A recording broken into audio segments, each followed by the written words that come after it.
Благотворительные мероприятия всегда вносят вклад в поддержку нуждающихся и помогают объединить общество. Гала-концерт звезд тувинской эстрады, народных и заслуженных артистов Тувы, прошедший в Доме народного творчества, порадовал участников и гостей. Главная цель, чтобы ребятам сейчас помочь, поддержать. В первую очередь сейчас им необходима технику, которые, как называется, квадрокоптеры и дроны нужны. Вот поэтому это первое. Второе.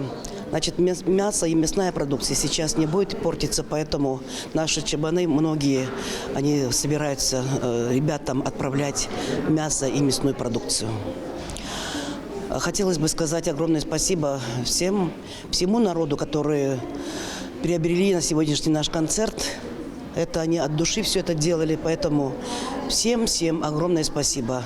Отмечается, что проведение мероприятия стало возможным благодаря чабанам-тысячникам и руководителям сельхозпредприятий республики. Одна из тех, кто решил помочь военнослужащим из Тувы, Мира Кыргыз, генеральный директор сельхозпредприятия Ырлык-Булак Улухемского района.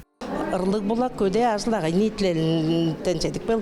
преддверии Нового года, чтобы у наших ребят на новогоднем столе присутствовало наше тувинское мясо, и чтобы они почувствовали тепло и заботу от своих земляков, передаем 10 голов мелкого рогатого скота от нашего предприятия. Хочу пожелать бойцам скорейшего возвращения домой с победой. На собранные на благотворительном концерте деньги приобретут технические средства по заказам наших бойцов. Теплые вещи, буржуйки, обогреватели, медикаменты, то есть все то, что необходимо сейчас нашим ребятам в зоне специальной военной операции. Новогодний груз планируется отправить 21 декабря. Айдана Сенденма, Буян Мангуш, Доржусат, телеканал Тува-24.